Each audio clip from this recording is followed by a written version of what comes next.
Aku dah suka semua ni. Tanda habis ni. Nak kena potong. Potong bahagian tepi. Bahagian tepi buat ni, bahagian depan ni, bahagian belakang. Ni bahagian tepi, kiri kanan. Ni bawah. Ni bahagian atas. Nak kena tebuk. Pasal aku nak bubur dia punya plastik.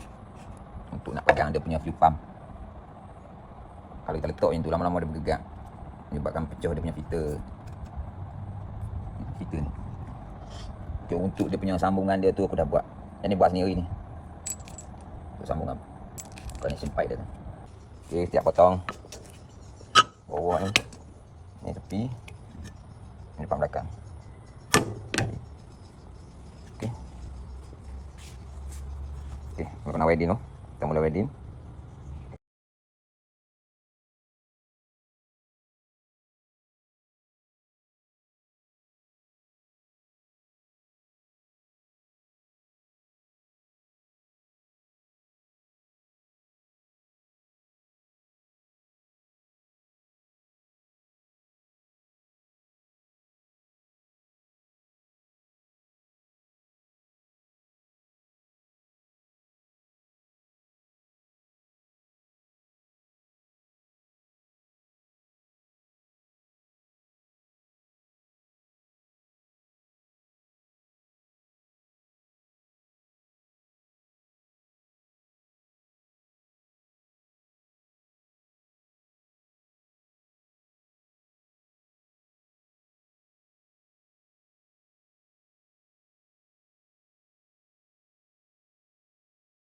Aduh. Aku punya topi ni lama tak guna. Aduh. Kelabu pula dah. Rosok pergi di dalam. Ni dalam kelabu pergi. Jenuh. Mau rabau dalam kelabu. Aku kena beli lain dia punya comel. Punya comel dia kena beli lain dah. Kelabu teruk ah. Aku tak nampak apa. Bengong. Dia nak mau apa? Wedding jadi cantik. Koman tu. Hangat. Masak tak? Tutup. Okey tu.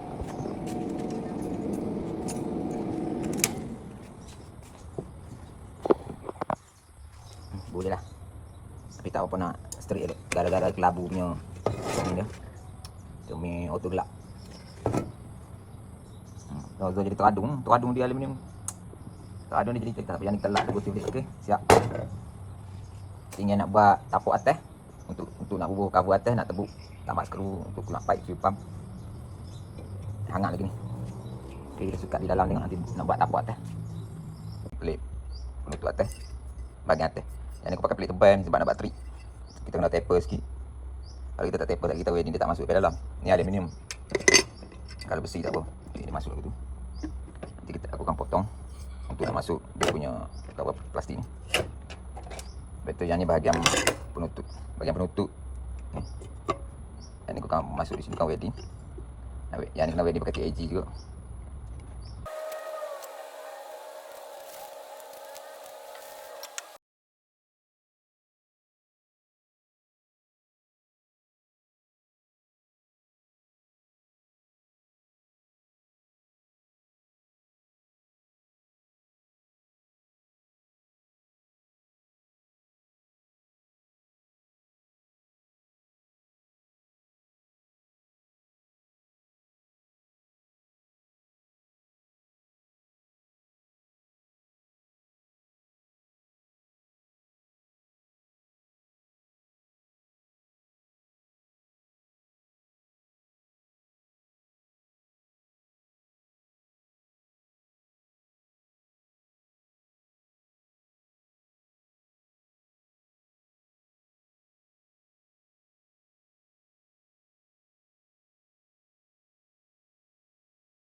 Siap kaki fuel pump.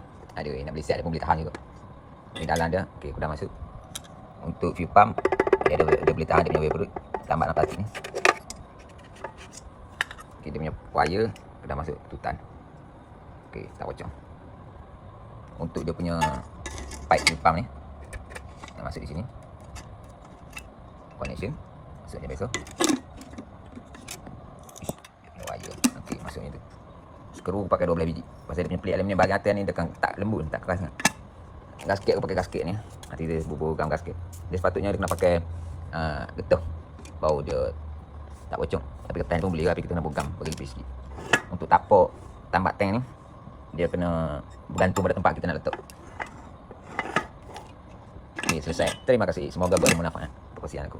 Ni pipe minyak masuk untuk low pressure keluar sini. Ni high pressure. Yang ni return masuk ni. Untuk high pressure ni pakai ni. Okey, terima kasih.